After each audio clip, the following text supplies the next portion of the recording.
I think it worked well. Yeah, make sure that you got involved, and young people out there, you're setting an excellent example of what's necessary. To think we are. Yeah. Yeah. So tell us something about the projects. And we were really excited in the first half. We had Bowie State football. Absolutely. And you were saying something about them getting a new football field. Tell us, how did that happen? Who started it and all that? Okay, it was good to see Coach Wilson again. Certainly, this is something that we worked on this past legislative session.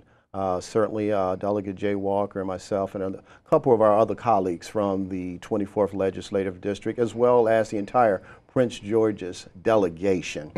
We were approached about a particular need that Bowie State had, particularly in their athletic department.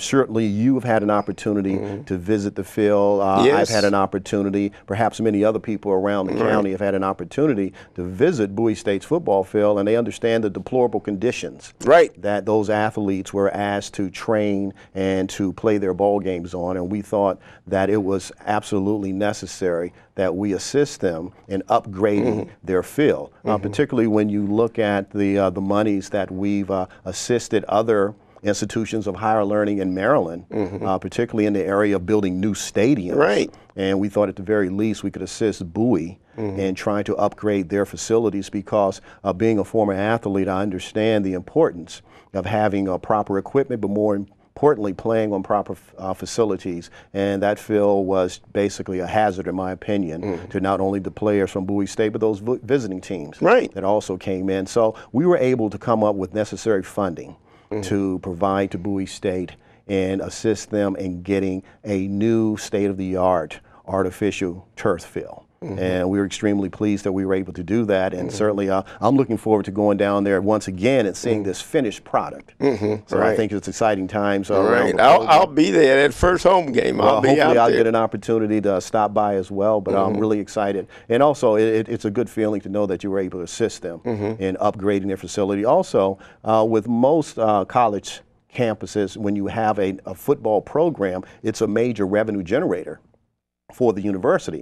So I saw it also as an investment for Bowie State in upgrading their facilities, and in return, it will also give them an opportunity to generate revenues from having that new field. So hopefully it's a win-win situation.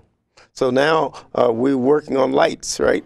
We're working on getting them some lights, absolutely. Get lights out there. Absolutely. I think that's a welcome addition to the new field. And hopefully we'll have an opportunity to somehow, some way come up with an opportunity to provide assistance there as well.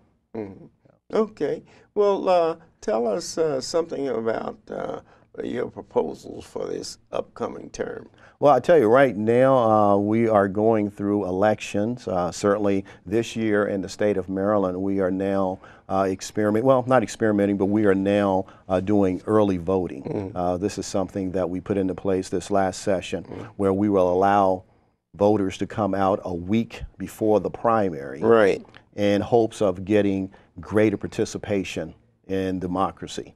Hopefully this will increase the number of voters coming out to participate. In years past, there's only been one day, which is primary day. And people had to stand in line around the block. And oftentimes it's challenging for some people to come out on that discouraged. They are. They are. So we've implemented early voting. We're in the process. I think this is day 4 of early voting. It's going a little slower than what we anticipated. So I fully expect that when we go back in January, we may have to do a little tweaking with the early voting so that we have a better product that we can offer our constituents in the state of Maryland. So that's what's going on now. Certainly I am seeking re-election, hoping to get a 3rd term in Annapolis, representing the constituents in the 24th Legislative District. And if I am successful, one area that I really want to continue to work on is transit-oriented development in Prince George's County. Not just the 24th District, but Prince George's County. Right now, we are the home to the largest number of metro stops.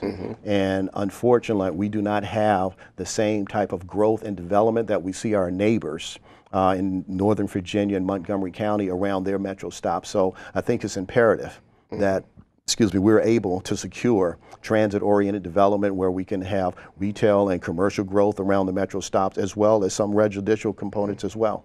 So that's an area that I know I want to focus on. Also continuing my work in the area of minority business. I think it's very important that we grow and develop small and minority business in Prince George's County, because in my opinion, that is going to generate some additional revenues that we need. Right now, the majority of our revenues tend to come from personal taxes and property taxes. That's rough. I think it's very rough. It's very rough, and I hear that a lot. So by increasing or growing and developing our small and minority business, now we are creating additional revenue streams, but also it is important that we understand that by growing and developing these businesses, we are also now creating jobs for residents in Prince George's County. And I think that's another issue that we're facing now, is a lack of employment opportunities. So these are the areas that I want to focus on and continue to work on should I go back to Annapolis. Hey, well, you know, we talked off camera about the proposal of Bowie State getting the University of Baltimore Law School on campus there, and also the fact that they're trying to develop a shopping center that would have housing, you know, a balanced shopping center would give the professors there an opportunity to live, and also give the students opportunity to have employment right there on the campus, and an alternative to housing too. Well, tell me about that. Well, I think each of those ideas would be a tremendous boost for Bowie State. First, I'll talk about the MARCS train stops there at Bowie State, and certainly similar to what I was just speaking about, transit-oriented development around the metro stops. Well, you can do the same around the MARC train stop, and I think it would bring the same type of economic empowerment that we hope to get from the development around our metro stop. So I think it's an excellent idea, and I'm totally in support of playing whatever role that I can play to see this plan come to fruition. Certainly, we talked about having a law school at Bowie State, and once again, I think that's another tremendous idea.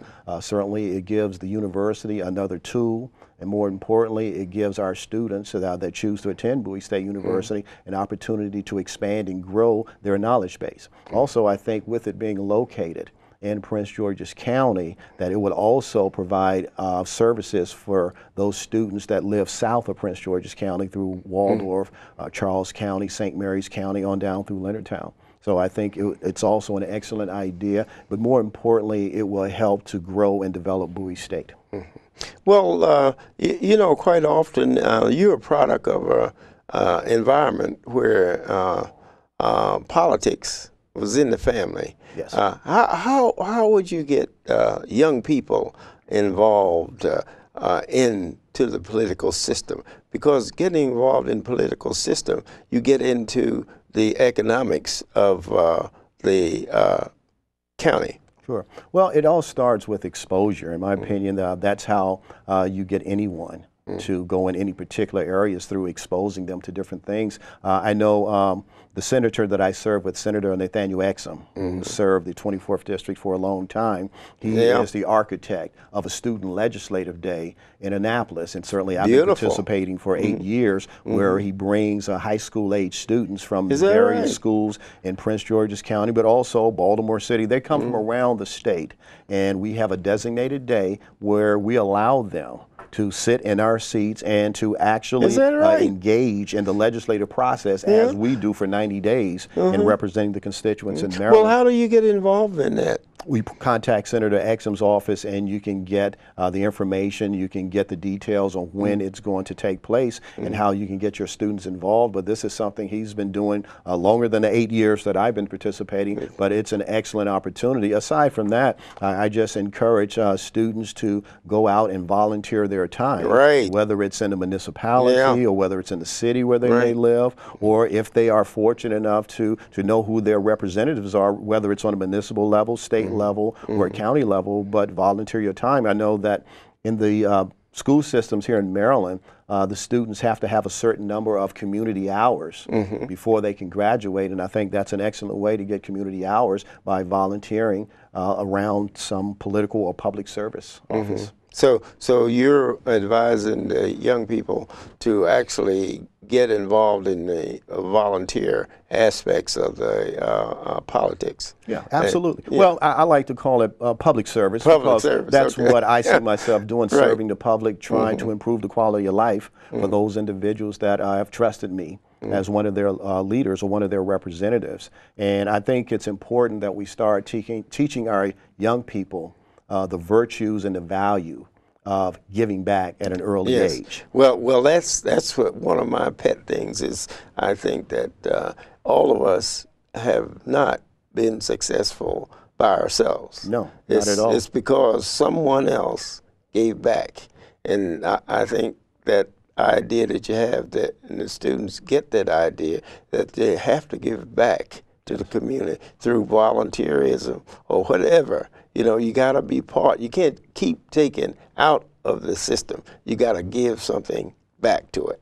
And You've said it all right there. I couldn't have said it any better. Right. And that's something that I learned at an early age, and I would like to try to give that back as well.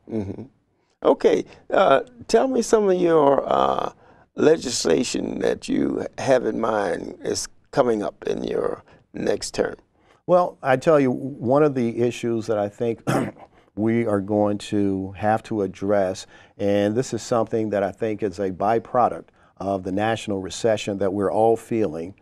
Certainly the state of Maryland is not immune to that, and I think we're going to have to come up with a way to try to retain the resources that we have. One of my jobs as a state delegate representing Prince George's County in the 24th District is to go to Annapolis along with the Prince George's delegation and try to get as much funding from the state to bring back to Prince George's County as possible. And I will say we, because as you stated earlier, you can't do it alone by yourself. It's but team concept. our delegation has been very successful. Right. They have the been. 8 years that I've been in Annapolis. They've been successful for a long time. Yes, yes. And Going back to the 70s. That's exactly I think right. they're the ones that really start things rolling for African Americans in Prince George's County. That's absolutely. So we like to run the ball. And the young people, I'm proud of you and other young people that have taken the ball. Well, thank you. And now are moving towards the different goals that were started, I say, in the 70s. Well, certainly, we had excellent examples, and yourself being one of them, and certainly in how we can do these things for ourselves. So I think it's important that we go back and we try to contain the budget as best we can, but more importantly, as a delegation, we don't want to lose any funding. Right. Okay, it's great to have you here. It's always good to be here, Michael, and everything. Wish you a lot of luck in the coming election and everything. And anything Ed Brown can do, you know, along the lines of helping develop Prince George's County to make it and maintain as the #1 county in the state.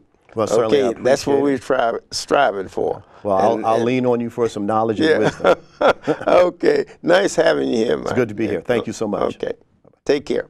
All right, you've heard it here on the Ed Brown Show, and you've heard about Bowie State. You've heard about Michael Vaughn, a young man that's coming up in the political system. And what you want to do is go out to that Bulldogs first game on the 25th. They play Virginia Union.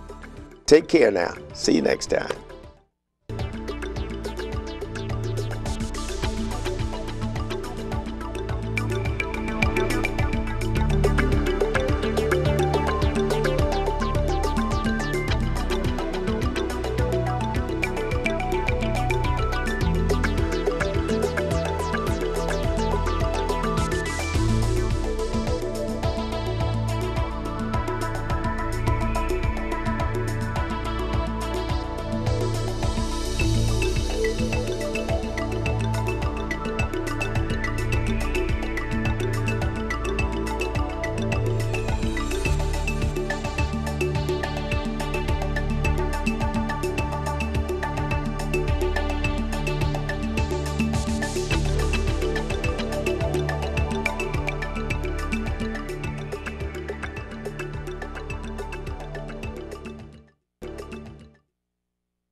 That's old stuff, man.